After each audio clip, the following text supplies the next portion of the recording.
देखो, अब जैसे तुम लोग को बताया ना, यूनाइटेड नेशन का हिंदी होता है संयुक्त राष्ट्र। इसका मेन ऑब्जेक्टिव क्या होता है कि दुनिया में शांति रहे। मेन ऑब्जेक्टिव अगर पूछा जाए है ना एग्जाम में कि मेन ऑब्जेक्टिव क्या है, ऐसे तो बहुत सारा ऑब्जेक्टिव है। वेलफेयर काम करता है ना, यूनाइटेड रखता है देशों को, है ना, जहाँ पर कोई प्रॉब्लम चल रहा है वहाँ पर पैसा भी मुहैया करवाती है।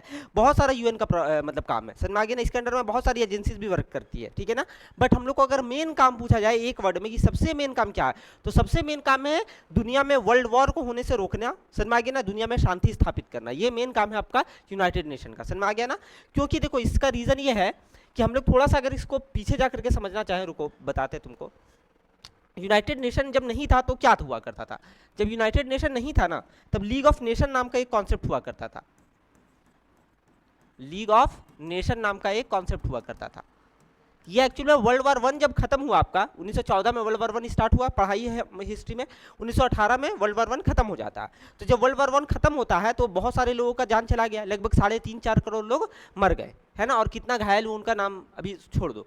तो जितना लोग घायल हो गए, जितना लोग डेथ कर गए, तो इससे लगा कि दुनिया में आपको शांति का व्यवस्था होना चाहिए। नहीं तो ऐसा कोई युद्ध में अगर मान के जो 3-4 करोड़ मानवता खत्म हो जाए तो ये तो कितना खराब बात है। तो इसीलिए कुछ ना कुछ तो होना चाहिए ना, जो दुनिया में ऐसा क्रांति को रोका जा सके, ऐसा लड़ाई झगड़ा को रोका जा सके। तो ऐसे में लीग ऑफ नेशंस बनाया गया था, समझ में आ गया ना। ये अमेरिका के द्वारा आइडिया दिया गया था, अमेरिका के द्वारा उस समय में बनाया गया था, ठीक है ना। जब अमेरिका के द्वारा लीग ऑफ नेशन बनाया गया तो इसमें एक प्रॉब्लम ये हो गया, 1918 में ये बना। इसका मेन ऑब्जेक्टिव ये था कि वर्ल्ड वार 2 होने से हमको रोकना, समझ में आ गया ना। इसका मेन ऑब्जेक्टिव क्या था, वर्ल्ड वार 2 होने से हमको रोकना, मतलब कभी भविष्य में वर्ल्ड वार ऐसा कोई भी सिचुएशन दुनिया में पैदा ना हो।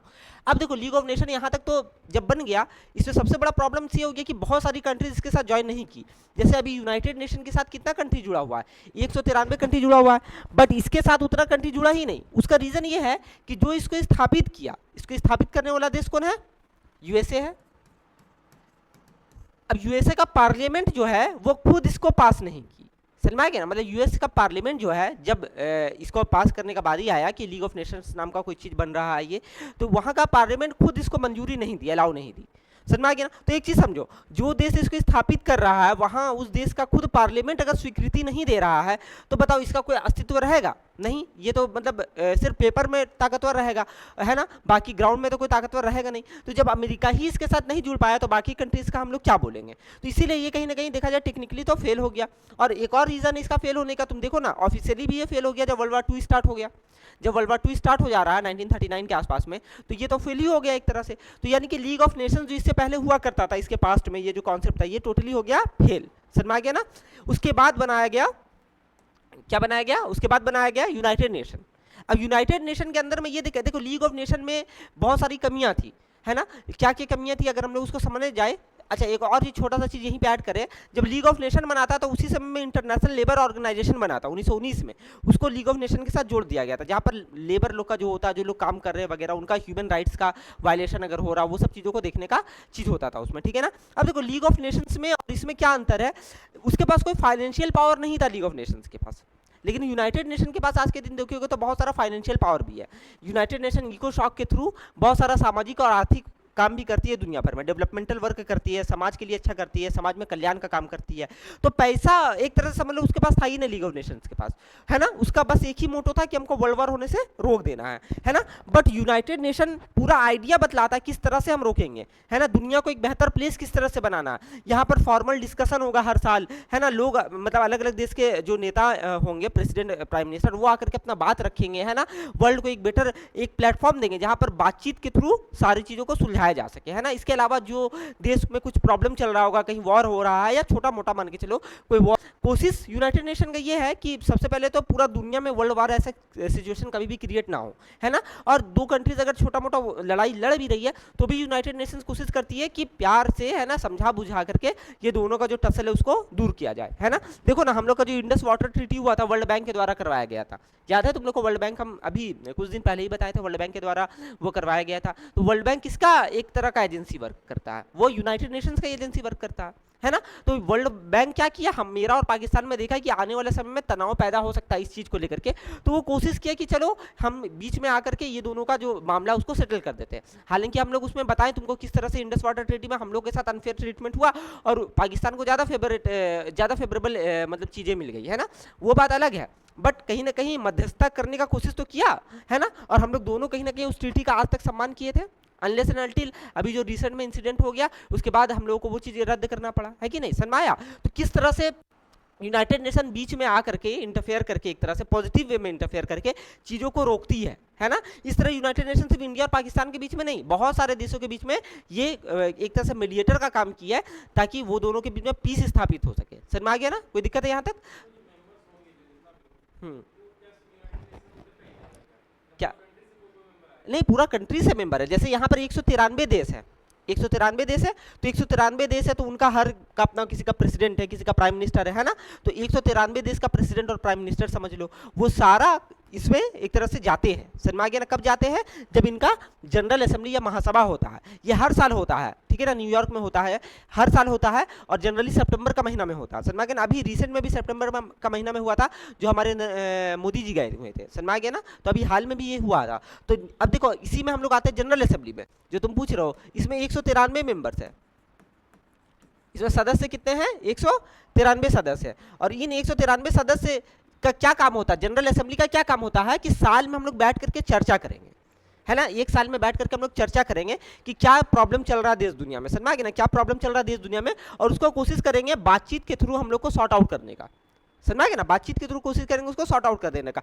अब देखो, अब जनरल असेंबली में 193 देश जाएंगे, है ना, न्यूयॉर्क में हो रहा, तो सब देश को कुछ ना कुछ बोलने का समय दिया जाएगा। तो वो देश अपना प्रॉब्लम को बताएगी कि देखिए मेरा एरिया में ऐसा हो रहा, बार बार ऐसे इन्फिल्ट्रेशन दूसरा देश कर रहा है, इससे तो कल को वॉर हो सकता है, तो इस पर भी कुछ एक्शन वगैरह लिया जाए। तो वहाँ पर बैठ करके लोग अपना डिसीजन लेंगे कि क्या करना सही रहेगा, क्या करना सही नहीं रहेगा। समझ में आया ना। एक तरह से प्लेटफॉर्म देता है ना आपस में बातचीत करने का। अगर आपस में बातचीत करने का प्लेटफॉर्म देता है तो बहुत अच्छी बात है ना, एक तरह से कहीं ना कहीं सॉल्यूशन आ सकता है बिना लड़े। समझ में आ गया ना। तो इस तरह से यहाँ पर लोग बैठते हैं, 193 मेंबर्स कंट्रीज बैठती है और अपना अपना बातों को रखती है। इसके अलावा जब ये महासभा मिलती है तो और क्या क्या होता है, यहाँ पर एक प्रेसिडेंट का भी इलेक्शन होता है।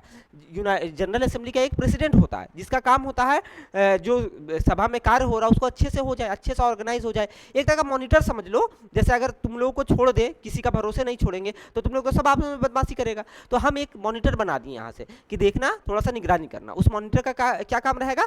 थोड़ा सा जो चीजें होंगी क्लास का, उसको अच्छे से नॉर्मल वे में कंप्लीट किया जाए। समझ में आ गया ना, उसको अच्छे से ऑर्गेनाइज्ड वे में कंप्लीट किया जाए। तो यूनाइटेड नेशन का जो जनरल असेंबली होता है, इसका जो प्रेसिडेंट बनता है, जो मेंबर कंट्रीज आपस में मिलकर के ही चुन लेती है, समझ में आ गया ना, वो क्या करता है, उसका मेन काम क्या होता है? डिसिप्लिन को मेंटेन करना, सभी को मौका देना बोलने का, है ना, थोड़ा सा इक्वालिटी का प्रिंसिपल को वहां पे अपनाना, ये सारा काम होता है यहाँ के प्रेसिडेंट का। समझ में आ गया ना। ये लोग सबको मिलकर के चुनते हैं। अब सवाल आता है कि सर सिंपल मेजोरिटी से चुनते हैं कि स्पेशल मेजोरिटी से चुनते हैं? तो देखो, जो जैसे कोई नया मेंबर को ऐड करने वाला बात हो गया, है ना, कुछ कुछ ऐसा काम है जिसमें स्पेशल मेजोरिटी चलेगा, कुछ कुछ ऐसा काम है जिसमें ज्यादातर काम में सिंपल मेजोरिटी चलेगा। जैसे कोई नया मेंबर को ऐड करना हो गया, जैसे साउथ सूडान ऐड हुआ, कोई दूसरा देश को ऐड करना, तो ये सब चीज के लिए स्पेशल मेजोरिटी का दरकार होता है। बाकी जितना भी नॉर्मल काम होता है उसके लिए सिंपल मेजोरिटी का दरकार होता है। समझ में आ गया ना। जैसे बजट एक स्पेशल बात हो गया, बजट हो गया, बजट का कितना आवंटित होना चाहिए, बजट हो गया, नया मेंबर को ऐड करना, इसके लिए 2/3 मेजोरिटी चाहिए। ये सब के लिए 2/3 मेजोरिटी चाहिए, ठीक है ना। और बाकी सारा काम के लिए नॉर्मल मेजोरिटी चाहिए, जो सिंपल मेजोरिटी होता है। समझ में आ गया ना। तो ये है वर्किंग प्रिंसिपल यूनाइटेड नेशन का जनरल असेंबली का। समझ में आ गया जनरल असेंबली का क्या कार्य होता है? कोई दिक्कत है? कुछ कुछ चीज लिख लो। जहां पर तुम लोग को लीग ऑफ नेशन लिखवाए थे ना, वहीं पे लिख लेना कि इससे पहले लीग ऑफ नेशन नाम का चीज बना था। समझ में आ गया ना। वो वुड्रो विल्सन के द्वारा बनाया गया था। वुड्रो विल्सन के द्वारा बनाया गया था। Woodrow, WOODROW, Woodrow Wilson. Woodrow Wilson उस समय अमेरिका के प्रेसिडेंट यही थे, ठीक है ना, वुड्रो विल्सन। और ये ट्रीटी ऑफ वर्सेल्स के थ्रू बनाया गया था। Treaty of Versailles, treaty of Versailles के द्वारा बनाया गया था।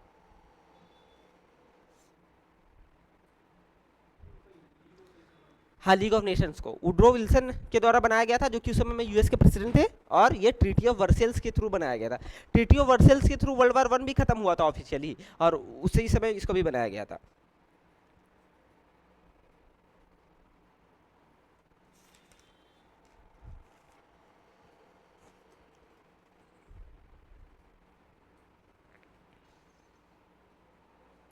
हो गया, यहां तक हो गया, ठीक है, समझ में आ गया। अब देखो, क्यों फेल हुआ ये तो समझ में आ गया, क्योंकि इसमें यूएसए नहीं थी, समझ में आ गया ना, लेस कंट्री थी, बजट नाम का कोई चीज़ नहीं था, ये सारा रीजंस की वजह से ये फेल हो गया, ठीक है ना। अच्छा, और छोटा छोटा डिटेल्स जो तुम लोग को पता होना चाहिए, ये सब तो पता ही होगा, वर्ल्ड वार वन और वर्ल्ड वार टू किसके बीच में हुआ था। वर्ल्ड वार वन जो है वो एलाइड पावर्स और सेंट्रल पावर्स के बीच में हुआ था, ये सब तो पता होगा, क्लास 9-10 का तुम लोग पॉलिटिकल साइंस में पढ़ाई है ये सब चीज़, है ना।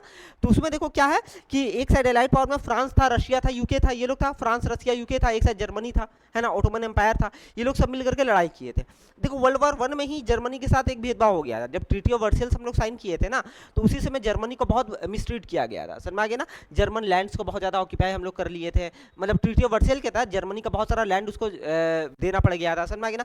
कुल मिलाकर के पूरा दुनिया में सबसे ज़्यादा लॉस जर्मनी को ही हुआ था, प्रेस्टीज का भी लॉस हुआ था, इकोनॉमिकली, हाँ, फाइन वगैरह भी उस पर लगाया था, तो सारा चीज जर्मनी पे ही लगा था। तो देखो जर्मनी कहीं ना कहीं बहुत, ये जो ट्रीटी ऑफ वर्सेल्स हुआ था ना वर्ल्ड वार वन में, ये उसको कहीं ना कहीं बहुत ज्यादा एक तरह से सारा जो वर्ल्ड वार वन हुआ उसका सारा जो ये थोपना हो जाता, वो किसके ऊपर थोप दिए थे हम लोग, जर्मनी के ऊपर में। और यही एक तरह से हम लोग ग्राउंड सेट हो गया था वर्ल्ड वार टू का, यहीं पर ग्राउंड सेट हो गया था वर्ल्ड वार टू का, क्योंकि जिस तरह से जर्मनी को ट्रीट किया गया था वर्ल्ड वार वन में जब ट्रीटी ऑफ वर्सेल साइन हो रहा था, इनफैक्ट वो लोग को ऑफिशियली कुर्सी वुर्सी भी नहीं दिया गया था बैठने के लिए जब ट्रीटी ऑफ वर्सेल का साइन हो रहा था, समझ में आ गया ना। इतना मतलब खराब ट्रीटमेंट किया गया था ट्रीटी ऑफ वर्सेल के दौरान में जर्मनी के साथ। तो वहीं पर ग्राउंड सेट हो गया था कि अब ये जो लॉस्ट प्रेस्टीज है जर्मनी का, सारा जमीन जर्मनी का जा रहा, फाइन जर्मनी को देना पड़ रहा, सारा बर्डन जो हो गया वर्ल्ड वार वन का वो जर्मनी के ऊपर में थोप दिया गया है, तो पूरा सारा दुनिया का बर्डन जर्मनी के ऊपर ही थोप दिया गया है। तो यही चीज़ का जो प्रेस्टीज का लॉस है, यही प्रेस्टीज का लॉस को हिटलर उठाएगा बाद में जाकर के, कि हम जर्मनी का खोया हुआ इज्जत वापस लौटा देंगे, हम जर्मनी का खोया हुआ रिपुटेशन वापस लौटा देंगे, हम जर्मनी का खोया हुआ प्रेस्टीज वापस लौटा देंगे। और इसी जोश में जर्मनी का जब हिटलर आएगा बाद में, वो देखो चेकोस्लोवाकिया वगैरह है ना, वो सारा एरिया पोलैंड वगैरह सबको इन्वेट करेगा, यूरोप तक आ जाएगा इन्वेट करते करते। क्यों आ जाएगा?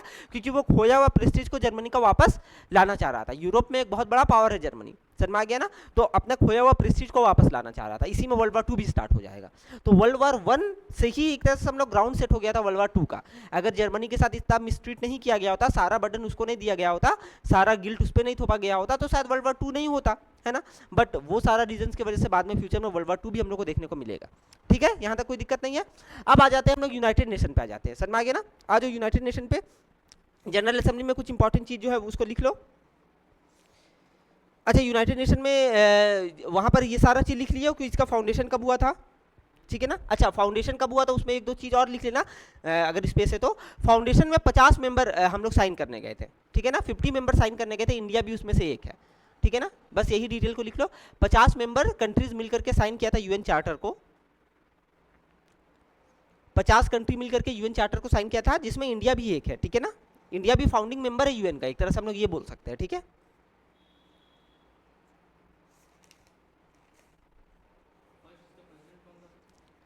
फर्स्ट प्रेसिडेंट वो तो वहां पर तो वुड्रो विल्सन थे, यहाँ पे रूजवेल्ट थे, रूजवेल्ट थे जब यूनाइटेड नेशन बन रहा था, रूजवेल्ट थे। हाँ, और नाम भी यूनाइटेड नेशन जो है वो रूजवेल्ट ही रखे हैं, समझ में आ गया ना।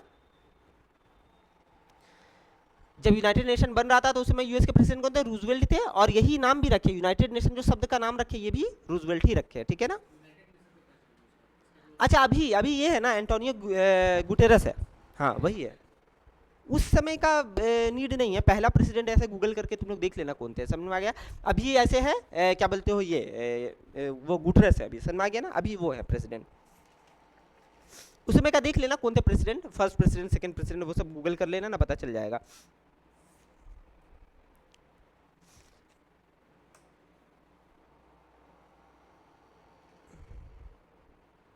अच्छा, एक दो छोटा छोटा और डिटेल लिख लो। यूनाइटेड नेशन में 6 भाषा है, समझ में आ गया ना, वहीं पे लिख लो कृष्णा थोड़ा सा। 6 भाषा है ऑफिशियल लैंग्वेज, मतलब 6 है। कौन कौन है? अरबिक है, चाइनीज है,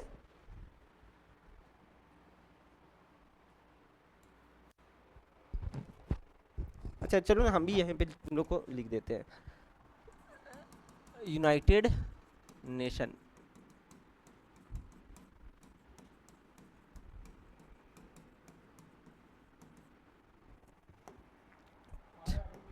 अभी भी है 6 वो।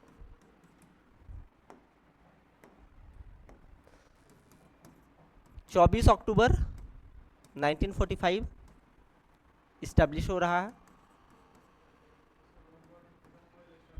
क्या बोले? 193 कंट्रीज है, 50 कंट्रीज साइन किए थे।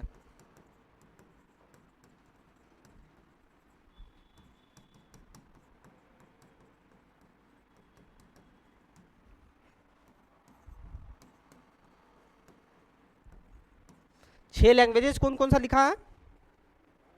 अच्छा नहीं लिखा है, लिखो कौन कौन सा लैंग्वेज है। छह, इंग्लिश, फ्रेंच, चाइनीज,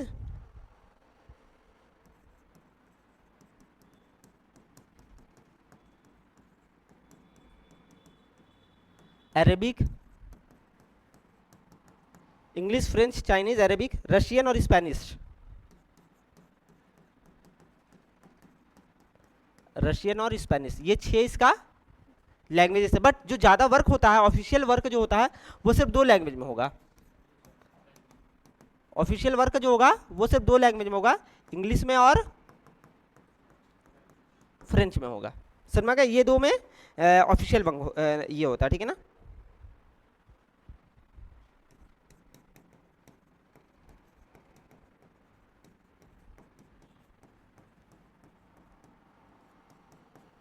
रूजवेल्ट,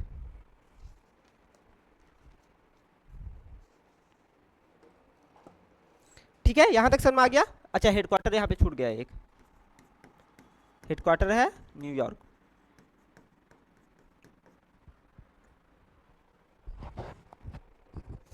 तो ये बेसिक बेसिक सा आइडिया एक बार रफ समझ लो, ठीक है ना। यहाँ पर यूनाइटेड नेशन जो है, संयुक्त राष्ट्र जो है, उसका मेन उद्देश्य क्या है? दुनिया में शांति को बहाल करना, वर्ल्ड वॉर होने से रोकना। इससे पहले लीग ऑफ नेशन आई, जैसे तुम लोग को बता दिए। लीग ऑफ नेशन का भी वर्क यही था कि वो फ्यूचर में वर्ल्ड वॉर को रोके, बट वो नहीं हो पाया सक्सेस। उसका रीजन क्या था? यूनाइटेड नेशन का जो वहां पर पार्लियामेंट, वो खुद उसको स्वीकृति नहीं थी और उसके पास कोई इकोनॉमिक पावर भी नहीं था। तो लीग ऑफ नेशन हो जाता है फेल, है ना। उसके बाद वर्ल्ड वॉर 2 हो जाता है। तो जब वर्ल्ड वॉर 2 हो गया तो लीग ऑफ नेशन का कोई मतलब ही नहीं रहा। जब वर्ल्ड वॉर 2 हो गया तो फिर उसमें लगभग 7 करोड़ लोगों का दे दिया। वर्ल्ड वॉर 1 में लगभग मतलब 3 करोड़ बोल सकते हो, अंदाजा तो किसी को नहीं कितना हुआ है, बट 2 से 3 करोड़ लोगों का जान वर्ल्ड वॉर 1 में गया। और वर्ल्ड वॉर 2 में 7 से 8 करोड़ लोगों का जान गया। तो इतना जब जान का लॉसेस हो रहा है तो ऑब्वियस सी बात है, कोई तो एजेंसी या कोई तो मतलब जरिया होना चाहिए जिससे ये सारा वर्ल्ड को प्रिवेंट किया जाए ये वॉर से, है ना। तो ऐसे में यूनाइटेड नेशन का निर्माण होता है। उस समय में रूजवेल्ट जो अमेरिका के प्रेसिडेंट है, उन्होंने इसका नाम दिया यूनाइटेड नेशंस, और इसमें देशों को जोड़ने का काम स्टार्ट हुआ, ठीक है ना। 50 देशों ने मिल करके एक चार्टर को साइन किया, जिसका नाम यूएन डिक्लेरेशन या चार्टर ऑफ यूएन कहा जाता है। उसमें भारत भी एक मेंबर है, मतलब भारत भी एक तरह से बोल सकते हो फाउंडिंग मेंबर है यूनाइटेड नेशन का। जब इसकी स्थापना हो रही थी, भारत ने भी उसमें भागीदारी ली थी, ठीक है। उसके बाद इसमें आज के दिन में 193 कंट्री है। 193 कंट्री में सबसे लेटेस्ट हम तुम लोग को बता दिए कौन सा कंट्री है, साउथ सूडान। ये अभी लेटेस्ट है जो इसमें क्या बोलते हो अपना मेंबरशिप इसमें दाखिल की है, ठीक है। उसके बाद इसका ऑफिशियल वर्क देखा जाए 2 लैंग्वेज में होता है, इंग्लिश और फ्रेंच में होता है। लेकिन इसके पास 6 लैंग्वेज रजिस्टर्ड है, English, French, Chinese, Arabic, Russian और स्पेनिश। 6 लैंग्वेज है, बट ऑफिशियल वर्क इंग्लिश और फ्रेंच में ही होता है, ठीक है ना। इसका हेडक्वार्टर जो है वो अभी न्यूयॉर्क में है। समझ में आ गया ना। ये हो गया मेरा मोटा मोटी आइडिया यूनाइटेड नेशंस का, समझ में आ गया ना। अब हम लोग आते हैं आगे। यूनाइटेड नेशंस का इंपॉर्टेंट 6 ऑर्गेन्स है। इसको ऑर्गेन्स ऑफ यूनाइटेड नेशन बुलाया जाता है। क्या बुलाया जाता है? Organs of United nation. पहला ऑर्गेन क्या है? General assembly. जनरल असेंबली में हम लोग क्या पढ़ दिए? 193 कंट्रीज जो यूनाइटेड नेशन का पार्ट है वो ऑटोमेटिकली जनरल असेंबली का पार्ट हो जाती है। नंबर 1 पॉइंट याद रखोगे, वो सारी जो कंट्रीज है वो इसमें नहीं जाएगी, लेकिन ऑटोमेटिकली इसका पार्ट हो जाएगी। समझ में आ गया ना। हर साल में एक बार इसका इलेक्शन होता है, जनरली सितंबर महीना में होता है। सितंबर महीना में भी तीसरा ट्यूसडे होता है। समझ में आ गया ना। उस दिन इतना डीप में नहीं जाना है। सितंबर महीना में इसका इलेक्शन होता है, बस इतना याद रखो। सितंबर महीना में यहाँ पर सारे कंट्रीज के लोग जाते हैं, बैठ करके इलेक्शन वगैरह होता है, जिसमें एक प्रेसिडेंट को वहाँ पे नियुक्त किया जाता है, यानी कि वो जनरल असेंबली का प्रेसिडेंट होगा, जिनका मुख्य तौर पे काम होता है डिसिप्लिन में सारा वर्ग कंप्लीट हो जाए, सारा देशों को बोलने का मौका दिया जाए, सारे प्रॉब्लम्स को अच्छे से सुना जाए और कुछ मतलब राय मशवरा किया जाए, ताकि वर्ल्ड में किस तरह से पीस स्थापित किया जाए, इसके और आगे हम लोग कैसे बढ़ सकते हैं। समझ में आ गया ना। ये मेन काम हो जाता है जनरल असेंबली का, है ना। यहाँ पर 2 हिसाब से वोटिंग होता है, जैसे तुम लोग को बता दिया कि स्पेशल मेजोरिटी में होता है और एक सिंपल मेजोरिटी में होता है। सिंपल मेजोरिटी में मोस्ट ऑफ द चीज हो जाता है। समझ में आ गया ना। जैसे इलेक्शन वगैरह भी सिंपल मेजोरिटी में ही हो जाएगा, बट स्पेशल मेजोरिटी में बजट पास जैसे करना है तो 2/3 मेजोरिटी के साथ बजट पास होगा। कोई नया मेंबर को ऐड कर रहा है तो वो 2/3 मेजोरिटी के साथ होगा। ये सब स्पेशल मेजोरिटी से होगा, बाकी सारा काम सिंपल मेजोरिटी से होगा। समझ में आ गया ना। बजट पास करना एकदम जनरल असेंबली में ही आएगा ना, क्योंकि सारा देश तो यहीं पर बैठ करके है, तो सारा देश का राय मशवरा लिया जाएगा। अब तुम यहाँ पढ़ लेगा, यहाँ पर तो 5 ही मेंबर एक तरह से परमानेंट देखा जाए तो नहीं, वो अपना देश का बजट का बात नहीं कर रहे हम। ये बजट है यूनाइटेड नेशंस का बजट। एक सारे कंट्रीज मिल करके प्रोवाइड करती है, सारा कंट्रीज कुछ पैसा इसमें देती है। यूनाइटेड नेशन लगभग 22% पैसा देती है, सबसे ज़्यादा, पता है। इसलिए यूनाइटेड स्टेट्स का इतना दबदबा होता है यूनाइटेड नेशन में, क्योंकि मान के चलो अगर 100 रुपया यूनाइटेड नेशन के पास आता है आज के दिन में, 100 रुपया मान लेते हैं, इस 100 रुपये में 22 रुपया तो सिर्फ यूएसए देती है, समझ में आ गया ना। 22 रुपया सिर्फ यूएसए दे देती है, समझ में आ गया ना। तो सोचो कितना मतलब यूएस का ये दबदबा रहेगा। जैसे बोले ना, अगर 100 रुपया आ रहा है तो 100 रुपया में 22 रुपया यूएसए दे देती है, ठीक है। 10 से 12 रुपया चाइना दे देती है ना। फिर वही लगभग 6 से 8 रुपया जापान दे देती है। ऐसे करके सब कंट्रीज मिलकर के कुछ कुछ पैसा देती है। सबसे ज़्यादा पोर्शन यूनाइटेड स्टेट्स देती है, इसीलिए सबसे ज़्यादा यूनाइटेड स्टेट्स का ही इसमें दबाव रहता है। और देखो उसका रीज़न भी है ना, सारा हेडक्वार्टर वगैरह न्यूयॉर्क में, एक को छोड़ दो अगर, ठीक है ना, तो सारा का हेडक्वार्टर न्यूयॉर्क है। तो अभी से बात है, यूएस का में सारा चीज़ है, तो यूएस को ही ज़्यादा देना पड़ेगा पैसा, तो यूएस ही सबसे ज़्यादा पैसा देती है, इसीलिए यूएस का ही सबसे ज़्यादा चलता है यूनाइटेड स्टेट्स का, क्या बोलते हैं, यूएन में। समझ में आ गया ना। अब सवाल होता है भारत कितना पैसा देती है। भारत बहुत नीचे है, भारत 21वां नंबर पर आता है। और भारत सिर्फ 1% भी, हम पूरा राउंड फिगर करके बोलते रहे, 1% से कम ही देते हैं हम लोग, लेकिन 1% जो पैसा होता है वो भारत देती है यूनाइटेड नेशंस में। समझ में आ गया ना। यानी कि 100 रुपया अगर यूनाइटेड नेशंस ले रही है तो हम लोग का कॉन्ट्रीब्यूशन इसमें 1 रुपया रहता है। समझ में आ गया, 1 रुपया हम लोग देते हैं, बाकी 99 रुपया अलग अलग कंट्रीज मिल करके दे रही है। समझ में आ गया ना। भारत 21वां नंबर पे आता है, 21st नंबर पे आता है बजट के मामले में, यूनाइटेड नेशन में देने में। क्या होगा, बहुत सारा कंट्रीज है, उतना तुमको जानने की दरकार नहीं है, बस 1-2 कंट्रीज जान लिया ना। यूएस सबसे ज़्यादा देता है, फिर चाइना देता है, और भारत का रैंक जान लो 21वें नंबर पे आता है। हम लोग 1% लगभग कंट्रीब्यूट करते हैं यूनाइटेड नेशंस में, ठीक है। अब आ जाते हैं अपना टॉपिक में वापस। आ जाओ जनरल असेंबली में, ये सब सारा डिटेल लिखते हुए चलना है। 193 मेंबर्स होता वगैरह, हर साल इसका इलेक्शन होता, लिख लिया यहाँ पर। एवरी ईयर इलेक्शन होता है, एवरी ईयर इलेक्शन होता है। और कौन सा महीना में होता है, सितंबर में होता है, ठीक है ना, सितंबर में होता है। यहां पर बैठ करके राय मशवरा होता है, बातचीत होता है, समझ में आ गया ना। सारा कंट्रीज को बोलने का मौका दिया जाता है। ये सारा काम होता है, क्या बोलते हो, जनरल असेंबली का।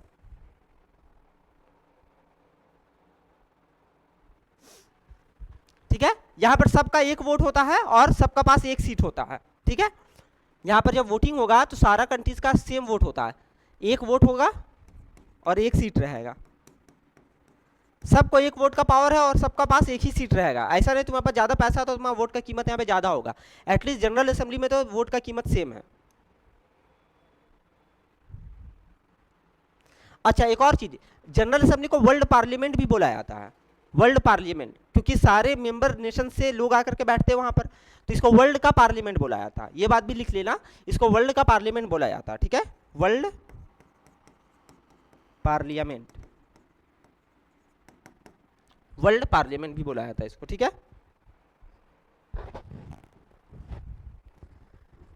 आगे बढ़े, यूएन का सेक्रेटेरिएट में आ जाओ, सचिवालय में। इसमें ज्यादा डिटेल नहीं लिखना है, इसमें बस तुम लोग इतना मोटा मोटी जान के रखो कि all official works of UN यहीं पर होता है। सारा ऑफिशियल वर्क जो भी यूएन का होता है, ऑफिस वर्क जो होता है, वो सारा यूएन का सेक्रेटेरिएट में होता है। इसमें लगभग 50,000 इंप्लॉई है आज के दिन में, समझ में आया। वो सारा मिलकर के ये सारा वर्क को करते हैं, जितना भी ऑफिशियल वर्क होता है। क्या बोले? नहीं, मेंबर वहाँ पे वैसा, मेंबर तुमको सिर्फ जनरल असेंबली में देखना, समझ में आ गया ना। बाकी सेक्रेटेरिएट में कोई मेंबर से लेना देना नहीं हो, बाहर का भी स्टाफ हो सकता है जो वहाँ पे आकर के वर्क कर रहा है। वहाँ पे एलिजिबिलिटी दिखेगा कि किसके पास वो मतलब एलिजिबिलिटी है वहाँ पे वर्क करने के लिए। ऑफिशियल वर्क, जैसे हर जगह का एक ऑफिशियल वर्क होता है ना, डॉक्यूमेंट को टाइपिंग करना, डॉक्यूमेंट का फॉर्मल एग्रीमेंट बनाना, है ना, ये करना, कुछ गलत हो गया है या कुछ को सुधार करना, वो करना, प्रेजेंटेशन तैयार करना, है ना, सारा ऑफिशियल वर्क जो होगा वो सारा वर्क आ जाएगा यूएन का सेक्रेटेरिएट में। आगे बढ़े, सबसे पावरफुल ऑर्गन में अब हम लोग आ जाते हैं, ठीक है ना। आ जाओ हम लोग सबसे पावरफुल ऑर्गन में, यूनाइटेड नेशन सिक्योरिटी काउंसिल में, ठीक है ना।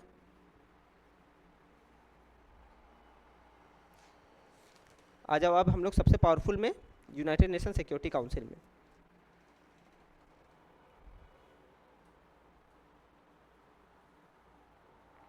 हो गया, आ जाए। देखो अब United nation security council actually में सबसे मेन ऑर्गन जो बोला जाए, अगर यूएन का सबसे मेन ऑर्गन जिसका काम है पीस को स्थापित करना, दुनिया में पीस रहे, शांति रहे, है ना, वो सारा चीज़ को स्थापित करना, तो वो यूनाइटेड नेशन सिक्योरिटी काउंसिल के थ्रू इंश्योर किया जाता है, ठीक है ना।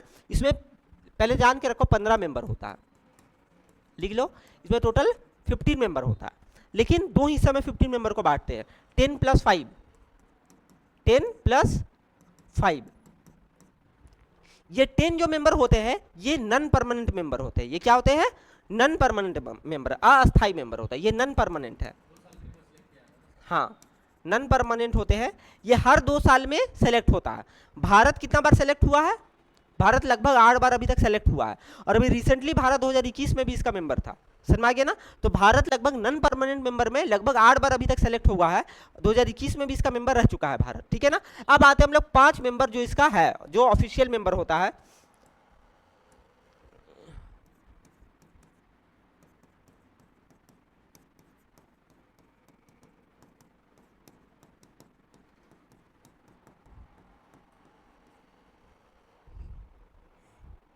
ठीक है,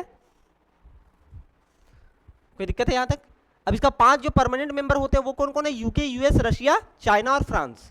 ये 5 इसका परमानेंट मेंबर है, ऑफिशियल मेंबर है। अच्छा देखो, यहां पर ही एक कंट्रोवर्शियल चीज होता है जो इसका सारा डेमोक्रेटिक प्रिंसिपल को गलत साबित कर देता है, क्योंकि यहां पर होता है वीटो पावर। यहां पर क्या होता है? Veto power.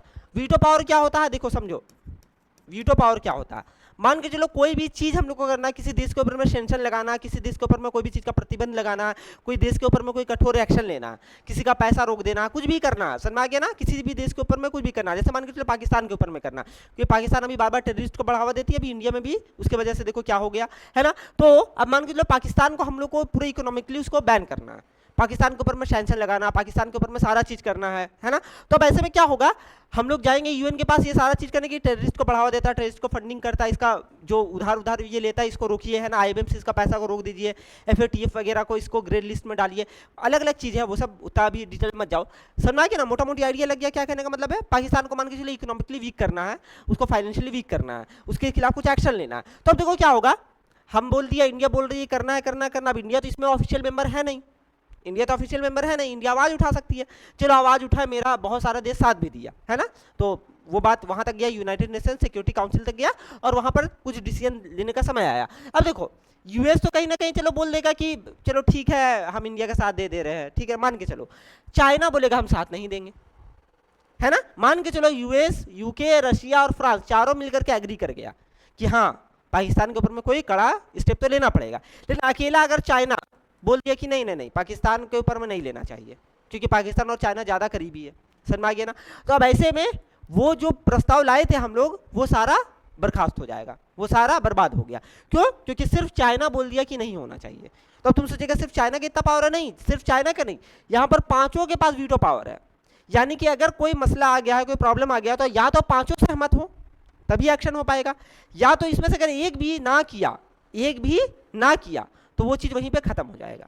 यानी कि अगर चाइना भी मान के चलो साथ दे रहा है, तो यूएस अगर बोल दे कि नहीं होना चाहिए तो नहीं हो पाएगा। तो समझ रहे हो, यूनाइटेड नेशन सिक्योरिटी काउंसिल में बात ऐसा है कि ये 5 कभी भी कोई एक मुद्दा पर सहमति बना ही नहीं पाएगा, क्योंकि यूएस का चाइना से नहीं बनता है, यूके का इससे नहीं बनता है, अगर ये दोनों का बन गया तो रसिया का यूएस से नहीं बनेगा, समझ गया ना? तो आपस में तो यहाँ पर सारा एक दूसरे का एक तरह से देखा जाए तो टेक्निकली एनिमी है, यूएस का रशिया से नहीं बनेगा, यूएस का चाइना से नहीं बनेगा। तो कभी तुमको लगता है ये पांचों एक मुद्दा पर एग्री कर पाएगा, किसी देश के ऊपर में फाइनेंशियली कुछ एक्शन लेना है तो नहीं हो पाएगा। तो इसी को सबसे अनडेमोक्रेटिक तरीका बोला जाता है जो पूरा यूनाइटेड नेशंस का है। बाकी सब जगह तो डेमोक्रेसी चल रहा है, मेजोरिटी वाला चीज चला, लेकिन यहाँ पर मेजोरिटी वाला चीज नहीं चलता, यहाँ पर वीटो पावर चलता है, जो बोल दिया वही चलेगा, है ना? अब वीटो पावर कहाँ से स्टार्ट हुआ? ये अमेरिका से स्टार्ट हुआ। अमेरिका यूनाइटेड नेशंस को ज्वाइन जब की थी ना, तो पैसा वगैरह भी सबसे ज्यादा यही दे रही थी, तो इसी का ये कंडीशन था कि अगर हम ज्वाइन करेंगे इसमें तो हमको तो भाई वीटो पावर चाहिए। अब अमेरिका वीटो पावर ली तो देखा देखी जो भी उस समय का मतलब स्ट्रॉन्ग इकोनॉमीज था सभी को वीटो पावर मिल गया। और एक तरह से तुम देखोगे तो ये सारी कंट्रीज में एक चीज कॉमन है, ये सारी कंट्रीज वर्ल्ड वार 2 की विनर कंट्रीज हैं, समझ गए ना? तो वर्ल्ड वार 2 में देखा जाए जो जो विन किया था ना, वो को यहाँ पर कुछ ना कुछ स्पेशल राइट दे दिया गया।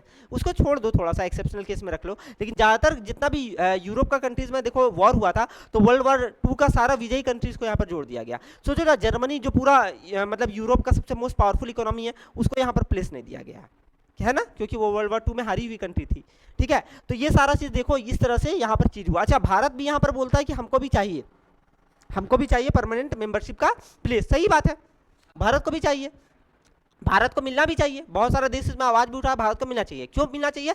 सबसे ज़्यादा पॉपुलेशन मेरा है, सबसे ज़्यादा डेमोग्राफिक डिविडेंड हम लोग के पास है, सबसे ज़्यादा समझ लो कंज्यूमरिज्म हमारे पास है, हम लोग दुनिया का एक बढ़ता हुआ इकोनॉमी भी है ना, तो बहुत सारी चीज़ों में हम लोग ठीक हो जाते हैं। भारत एक डाइवर्स नेशन को बिलोंग करता है ना, डेमोक्रेसी भी बहुत हद तक स्ट्रांग हमारे यहाँ है बाकी कंट्रीज़ के मुकाबले में। तो ये सारा चीज़ कहीं ना कहीं भारत को भी एक स्पेशल प्लेस में लाता है, जब भारत को अब ये चीज़ मिल जाना चाहिए, है ना, लेकिन अभी तक नहीं मिला है। ऑब्वियसली बात है, इसमें इतना आसानी से नहीं मिलेगा, बहुत लोग तो इसमें क्रिटिसाइज करेंगे, बहुत देश चाहेगा कि अरे भारत आएगा तो हम भी जाएंगे, है ना, थोड़ा सा ये होगा, तो आसान नहीं रहेगा इस चीज़ को चेंज करना। बट भारत भी यहाँ पर आने का पूरा कोशिश करता है, बट अभी तक तो नहीं आ पाया, ठीक है ना। भारत यहाँ पर आ जाता है नॉन परमानेंट मेंबर में, बट इसका कोई ज़्यादा वैसा ऐसा तो पावर है नहीं, 2 साल के लिए आता है और कुछ नहीं रहता है, जैसा ये लोग का पास पावर है। समझ में आ गया ना। तो ये है यूनाइटेड नेशन सिक्योरिटी काउंसिल का मुख्य मतलब बात, समझ में आ गया ना।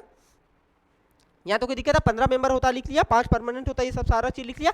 सैंक्शन लगाना, पीस कीपिंग फोर्स, ये सारा यही मोबिलाइज करता है। जैसे यूनाइटेड नेशन का अपना एक पीस कीपिंग फोर्स होता है, उसमें भारत का बहुत सारा सैनिक है, वो पीस कीपिंग फोर्स का काम ये होता है जहाँ जहाँ युद्ध हो रहा है वहाँ जा करके पीस स्थापित करना। समझ में आ गया ना। तो भारत का भी बहुत सारा soldiers United nation security council के तहत से में वर्क करती है, बट इसके बाद भी भारत को नहीं दिया गया है ये से। अच्छा देखो ना, ये कितना डिस्क्रिमिनेटरी है, ये सारा यहाँ से यहाँ तक में तुम देखो, एक भी साउथ अमेरिका का कंट्री नहीं है, साउथ अमेरिका की एक भी कंट्री नहीं है, अफ्रीका का भी एक भी कंट्री नहीं है।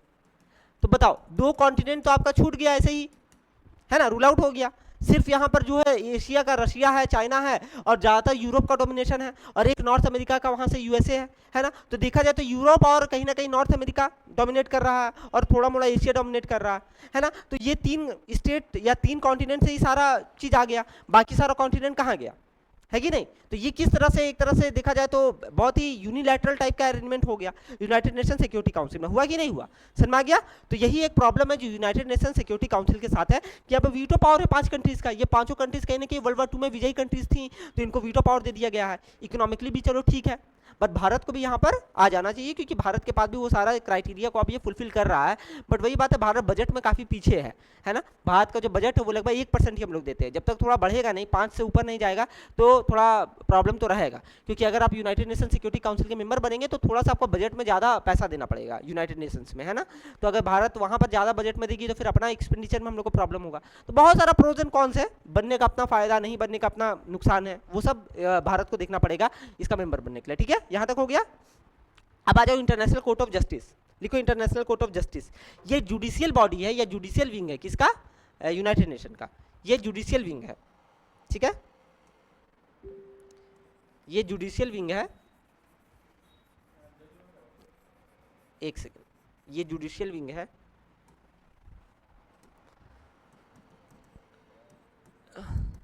जुडिशियल विंग है, हाँ जुडिशियल विंग है यूनाइटेड नेशंस का। अब कोई मान के चलो हो ही गया है प्रॉब्लम्स 2 देश के बीच में, तो कहाँ जाए लड़ने के लिए, मान के चलो सारा चीज़ कर लिए, जनरल असेंबली में बातचीत वगैरह हो गया, लेकिन बातचीत से ऊपर भी तो बहुत बार केस चल जाता है ना, मान के चलो वैसा आ गया तो कहाँ जाएगा अपना न्याय लेने के लिए, तो वो इंटरनेशनल कोर्ट ऑफ जस्टिस में जा सकता है। अच्छा, इसका ही एक राजधानी है जो न्यूयॉर्क में नहीं है, इसका जो राजधानी है वो नीदरलैंड में है,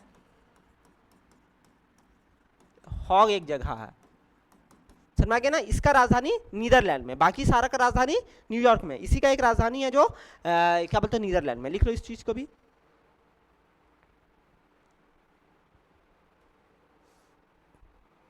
इसको लिख लो।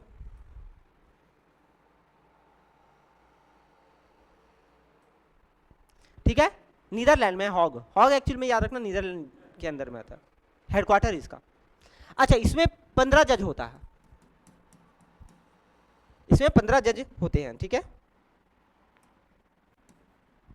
इसमें 15 जज होते हैं, 15 जज, और सबका टेन्योर 9 ईयर का होता है, मतलब 9 साल के लिए हम लोग चुनते हैं। ये इंपॉर्टेंट चीज़ है, बस याद रख कर लो, 9 साल के लिए चुना जाता है। टेन्योर क्या होता है, 9 साल। सारा जनरल असेंबली वगैरह से राय मशवरा लिया जाएगा, यही वर्क के लिए तो जनरल असेंबली बनाया गया है, समझ में गया ना, जिसमें सारा कंट्रीज है।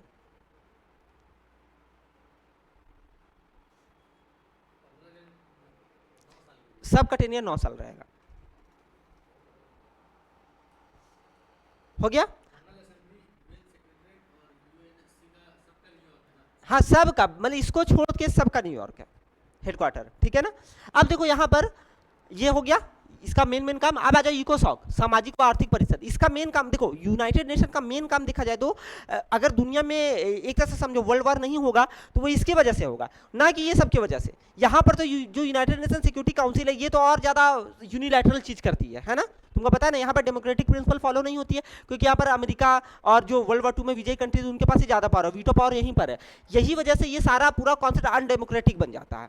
लेकिन अगर वर्ल्ड वार 3 एक्चुअली में रुकेगी ना तो वो इकोसॉक की वजह से रुकेगी। इसको तुमको समझना पड़ेगा थोड़ा डिटेल में। देखो दुनिया में वर्ल्ड वार जब भी होता है तो जनरली पैसा की वजह से होता है, पैसा का कमी हो जाता है तो एक कंट्री देखना बेमतलब का इंटरनल वॉर क्रिएट करेगा और दूसरे कंट्रीज में जाकर के हमला करने का कोशिश करेगा, ताकि इंटरनल मुद्दों से चीज़ों को भटका करके दूसरा मुद्दा में जा सके। जैसे अभी पाकिस्तान देख लो, पाकिस्तान के पास इतना कर्ज चढ़ गया है, इतना ज़्यादा समझ लो उसका बैलेंस ऑफ पेमेंट गड़बड़ा गया है, ठीक है ना, इतना ज़्यादा लोन लेकर के रखा हुआ है। अब महंगाई इतना है, आटा चावल का दाम देखो वहाँ पे बहुत ज़्यादा बढ़ गया है, तो नॉर्मल पीपल को बहुत ज़्यादा समझ लो डे टू डे लाइफ में लॉसेस हो रहा है, खाना पीना का तंगी पड़ रहा है। अब देखो सबसे बेस्ट वे रहता है अपना जनता को बेवकूफ़ बनाने का, बेमतलब का किसी से पंगा ले लो, लड़ाई झगड़ा कर लो, है ना। अब वहाँ का जनता है परेशान है वहाँ का जनता। अब वो क्या करेगी कि अब परेशान है तो डाइवर्ट करना मुद्दा से, कि किस तरह से हम अपना जनता को दिखाएं, राष्ट्रभक्ति का भावना लाए कि पाकिस्तान का गवर्नमेंट तुम्हारे लिए लॉयल है, पाकिस्तान का गवर्नमेंट को सपोर्ट करो, ये करो। तो वो क्या करेगी, चाइना से फंड लेकर के, पैसा लेकर के इंडिया में टेररिज्म को बढ़ावा देगी, समझ में आ गया ना। 2-3 आतंकवादी को पैदा करेगी, उसको ट्रेन करेगी और फिर वहीं से हमला करवा करके पूरा हम लोग का देश का नाम खराब करेगी, समझ में आ गया ना। तो उसको अपना देश का रेपुटेशन से कोई लेना देना नहीं है, उसको मेन मुद्दा में क्या लेना देना था कि ये सारा चीज इंसिडेंट होने के बाद क्या होता है, वहां की सरकार एक तरह से ये अपना जनता को दिखा सकती है कि देखो हम लोग जो है ना कि किस तरह से मतलब भारत को जवाब दे रहे हैं, जबकि भारत को जवाब क्या दे रहा वो, भारत में वो खुद आकर के आतंकवादी गतिविधि कर रहा है। और फिर जब भारत रिटेलिएट करेगा तो बेमतलब अपना जनता को दिखाएगा देखो भारत मेरे ऊपर हमला किया और हम लोग देखो अब जा रहे हैं हमला करने के लिए। सकेगा हम लोग से किसी भी फ्रंट में, ना नेवी में सकेगा, ना आर्मी में सकेगा, कुछ नहीं। बट बात क्या है, बात यहाँ पे ये है कि अपने इंटरनल मुद्दा से अगर भटकाना है तो वॉर कर देना या बेमतलब का समझ लो ये सब सारा चीज करना ज्यादा आसान रहता है डाइवर्ट करने के लिए मुद्दों से। तो ये चीज कब होता है, जब देश में आर्थिक तंगी आ रहा है। इकोसॉक ही एक ऐसा प्लेटफॉर्म है यूनाइटेड नेशन का जो ये सब चीज से रोकेगा। ये सब तो बाद में होने के बाद का घटना को ये करेगा, बट इकोसॉक होने से पहले रोक सकता है। क्यों, अभी जैसा तुमको पता है ना, देश में जब आर्थिक तंगी होता है ना, तभी ये सारा चीज मुद्दा को डाइवर्ट करने के लिए एक देश करती है, जैसे पाकिस्तान कर रही है, क्योंकि वहां पर बहुत ज्यादा भूखमरी वाला सिचुएशन आ गया है। तो अब ऐसे में इकोसॉक क्या करती है, वैसी कंट्रीज को हेल्प करती है इकोनॉमिकली, कंट्रीज को इकोनॉमिकली हेल्प करेगी, फाइनेंशियली हेल्प करेगी, समझ में आ गया ना, ताकि उसका जो जीडीपी है या उसका देश में जो डेवलपमेंट है वो सही ट्रैक पे आ सके। लोन भी देती है, कुछ कुछ ग्रांट भी देती है। ग्रांट हो गया वन साइडेड ट्रांसफर, जिसका मतलब में तुमको कुछ लौटाना नहीं है। एक होता है लोन तुमको देगी तो कुछ बहुत कम ब्याज पे देगी, जो बहुत कम रहेगा, जो तुमको आराम से 30 साल 50 साल में लौटाना, समझ में आ गया ना। यूनाइटेड नेशन का एजेंसी भी तो है, वर्ल्ड बैंक वगैरह, वो सारा चीज लोन देती है। तो इकोसॉक एक्चुअली में वर्क करती है इकोनॉमिक जो एक्टिविटीज़ है उसको किस तरह से एक देश में अच्छा किया जा सके, है ना। सोशल काम जो हो गया, एजुकेशन के प्रति जो खर्च होता है, एजुकेशन हो गया, मानवता हो गया, ये सब में जो खर्च होगा, ये सब एक्चुअली में ये कौन सा विंग देख रही है, इकोसॉक देख रही है यूनाइटेड नेशन का। तो ये सब चीज़ ग्राउंड लेवल का चीज़ होता है ना, जो एक देश को दरकार होता है। अगर एक देश फाइनेंशियल तंगी में चल रहा है तो यूनाइटेड नेशन का इकोसॉक वाला जो ऑर्गेन है, यही मतलब एक तरह से वो सारा चीज ग्राउंड क्रिएट करेगी जहां पर उसको जाकर के कोई फाइनेंशियल हेल्प मिलेगा। तो ये जब ये सारा हेल्प मिलेगा तो बहुत मुमकिन है कि वो कंट्री फिर स्टेबल हो जाएगी, तो फिर ये सब चीज वो नहीं करेगी, समझ में आया ना। तो एक तरह से इनडायरेक्ट वे में वॉर को रोकती है इकोसॉक, है ना, इनडायरेक्ट वे में फाइनेंशियली हेल्प वगैरह करके, समझ में आ गया ना। अच्छा, अब लास्ट है ट्रस्टीशिप, ये खत्म हो गया है, अब इसका कोई रोल नहीं है। अभी अगर हमसे पूछा जाएगा मेन ऑर्गन कितना, तो 5 ही ऑर्गन है, ये ऑर्गन अब नहीं रहा है, लेकिन ऑर्गन 6 हुआ करता था। ट्रस्टीशिप का मेन मुद्दा ये था, मेन काम ये था कि कोलोनियलिज्म को खत्म करना पूरा दुनिया से, समझा गया। कॉलोनियल एम्पायर जो बन रहा था ना, जो एक देश को दूसरा देश कब्जा कर रही थी, इंपीरियलिज्म जो हो रहा था, उससे रोकना था। तो देखो 1994 में इसको खत्म कर दिया गया, ठीक है ना, ये लिख लेना, 1994 में इसको खत्म कर दिया गया। तो देखो 1990 के दौर के बाद से देखो ये कॉलोनियलिज्म वाला सारा चीज खत्म हो गया। ऑलमोस्ट सारा कंट्री ये देखो तो कहीं ना कहीं आज़ादी पा लिया, भारत आज़ादी पा लिया, श्रीलंका आज़ादी पा लिया, है ना, चाइना भी अपना वहाँ पर अपना सरकार आ गया, और पूरा दुनिया में जो यूके का वर्चस्व था वो भी खत्म हो गया। वर्ल्ड वॉर 2 के बाद तो एकदम ही खत्म हो गया। तो जब पूरा यूके का वर्चस्व खत्म हो गया, पूरा ये कॉलोनियल वाला एम्पायर खत्म हो गया, तो ट्रस्टीशिप भी खत्म हो गया, समझ में आ गया ना। तो अब ये ऑर्गन नहीं है यूएन का, तो पहले 6 होती थी, अब ये 5 है, ठीक है। 1 नवंबर 1994 को एक्चुअली में डेट भी है, 1 नवंबर 1994 को इसको स्थगित कर दिया गया।